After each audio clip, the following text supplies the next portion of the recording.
There's a graveyard in Canterbury, New Hampshire, where Shaker sisters and brothers are buried under identical stones. Same size, same shape, same depth in the ground. No one more important than anyone else. That same principle ran through everything they built, everything they grew, everything they kept, including their bees. The Canterbury Shaker community maintained active bee yards from the early 1800s through the first decades of the 20th century. Their records, ledgers, journals, seasonal notes written in the careful hand of people who believed that work done poorly was a kind of spiritual failure. Those records survived, and buried in them is something that most commercial beekeeping operations today have never managed to replicate. They almost never lost a queen to failure. Not to disease, not to superseer gone wrong, not to winter. Decade after decade, their colonies headed by selected queens showed a stability that wasn't luck and wasn't accident. The question is simple: what did they know, and when did they know it? That question is what this video is built around. And the answer, when it finally comes, is going to reframe the way you think about every queen you've ever introduced into a hive. If something here connects with what you've seen in your own bee yard, leave it in the comments. And if this kind of content is useful to you, it helps to subscribe. This channel stays focused on what actually works, grounded in biology and history both. Now, the first thing to understand is this. The Shakers were not queen breeders in any sense we would recognize today. They didn't graft. They didn't use instrumental insemination. They had no access to commercial stock, no queen catalogs, no two-day shipping from a breeder in Georgia. What they had was time, observation, and an institutional discipline that did not tolerate sentimentality about underperforming animals. If a colony failed the standard, it didn't contribute to the next generation. That's not dramatic. That's just how selection works. But they were applying it consistently to bees 150 years before most of the research caught up to why it mattered. Here's where most beekeepers today would have looked at the Shaker approach and seen problems. A commercial operation in 1990 or today evaluates a queen by what she looks like and how fast she lays, size, color, spotless brood pattern within the first 2 weeks. That's the standard. Get production up quickly, meet the season, move on. The Shaker model ran almost opposite to that logic. They weren't evaluating queens. They were evaluating colonies, and they weren't doing it over 2 weeks. They were doing it over years. The distinction sounds small. It isn't. A queen's value is not in the queen. It's in what the colony built around her expresses. The laying rate you see in September tells you almost nothing about whether that colony will be functional in February. It tells you nothing about whether the workers will detect and remove diseased brood before an infection spreads. It tells you nothing about whether this line of bees has the temperament to cluster efficiently in the cold, or whether they'll break cluster early and starve 2 weeks before the first bloom. Those traits, the ones that actually determine long-term colony fitness, are not visible in the queen. They're visible in the colony, and they take time to show themselves fully. The Shakers had time. They weren't moving hives on flatbeds across 3 states to follow the almond bloom. Their bee yards stayed put. The same colonies, on the same hillside, through the same winters, year after year. That's not a limitation. That's the condition that makes genuine selection possible. What they tracked, according to the Canterbury and Pleasant Hill records, falls into roughly 4 categories. Winter survival without intervention, brood pattern consistency through June, not just in the peak of the season but through the stress of late summer dearth, colony temperament during inspection, specifically how quickly they settled after disruption, and swarm behavior, not whether they swarmed, but whether they swarmed predictably, at expected times, in response to expected pressures, or whether they threw swarm impulse unpredictably and without obvious cause. Now here's the part that surprises the researchers who've spent time with these records. It's not what they tracked.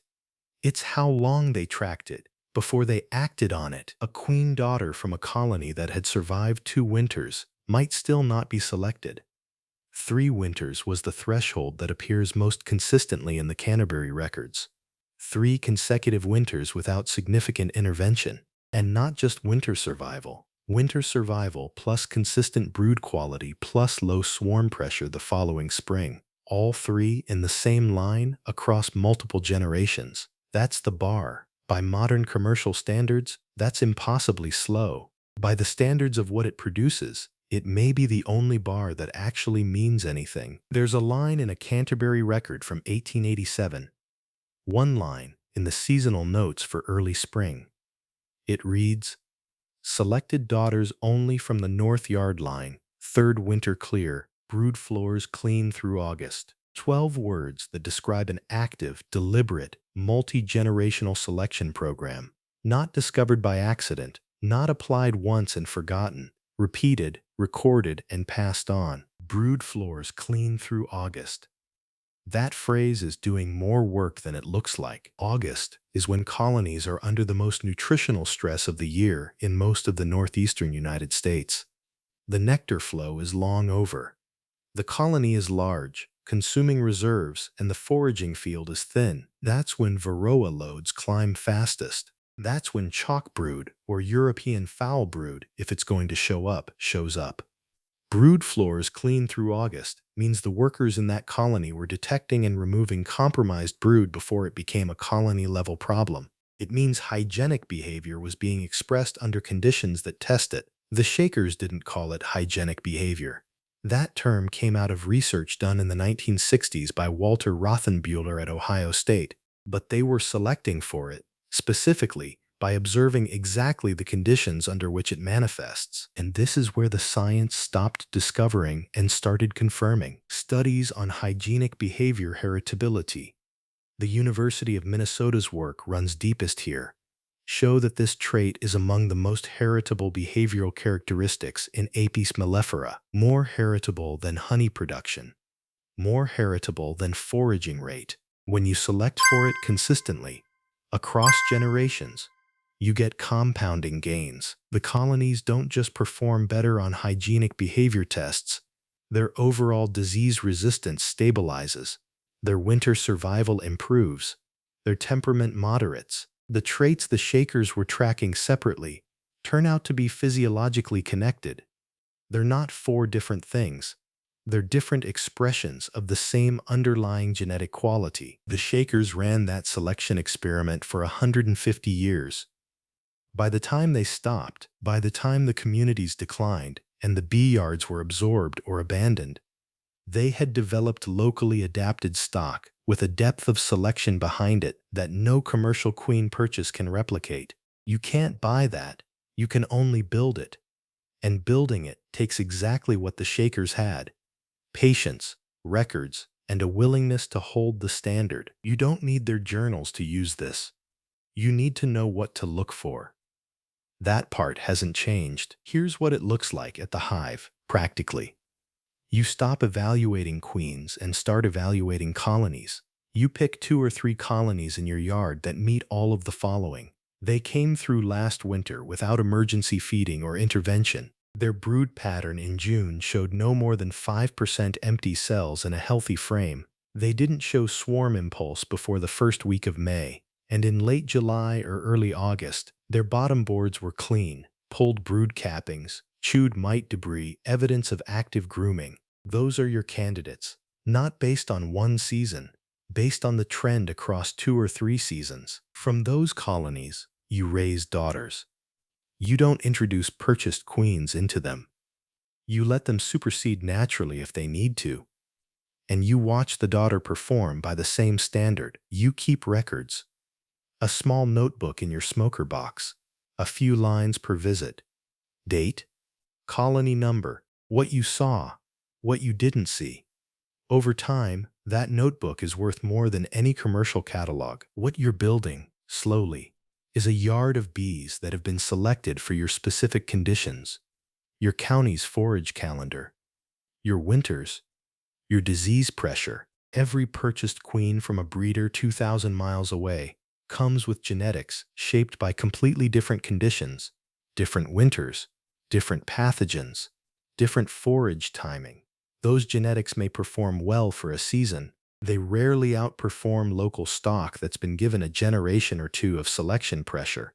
The Shakers didn't understand this in terms of population genetics, but they lived it, and their records prove it. There's a quiet truth underneath all of this that's easy to miss.